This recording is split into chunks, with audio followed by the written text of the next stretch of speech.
It was a Sunday like every other Sunday at our church, except for one special visit from a friend, Jeff Miller, walked up to me and said, "Do you remember Brian Ebbitts?"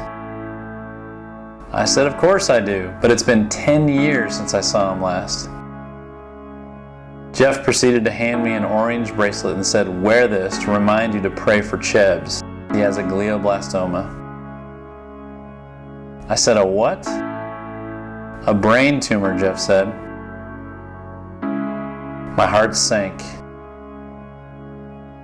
I went home that day and took off the bracelet thinking, I don't really need to wear a bracelet to show support. The next morning, I saw the bracelet sitting there, and I think God's Spirit nudged me to put it on as I went out the door. As the day was coming to an end, I was the only person in the church when I saw a lady come to the front door. Evidently, the door was locked because she was walking back to her car with a look of dejection. I ran out the door and hollered at her, "The church is open!" She came back in and asked, "Do you know Brian Ebbitts?" I was overwhelmed with emotion as I raised my arm bearing the orange bracelet.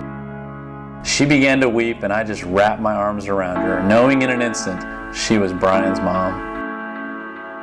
Babs sat in my office sharing with me the story of her son's journey with brain cancer. For over 2 months, Brian was dealing with dizziness and headaches without any prognosis in sight.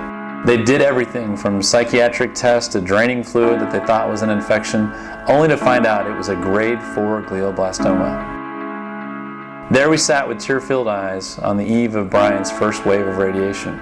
I told Babs that I would be at the doctor's office in the morning to pray with Brian and the family. We prayed with faith that God would heal Brian. We felt God's presence and power coursing through our bodies, and we all felt buoyed by each other's prayers and faithfulness. That day became a catalyst for Brian and his family's faith journey.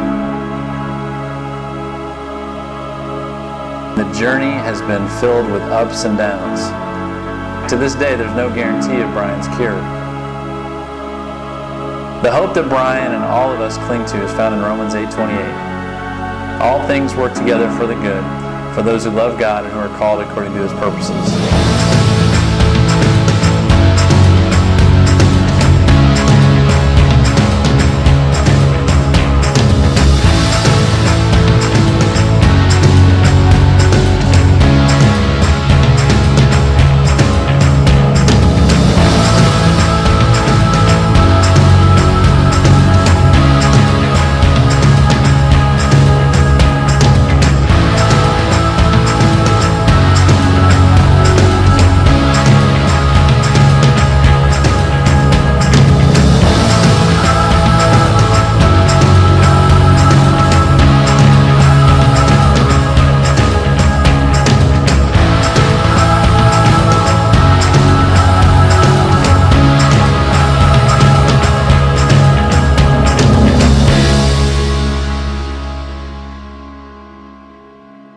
A key phrase in the book of Psalms is, "Wait on the Lord."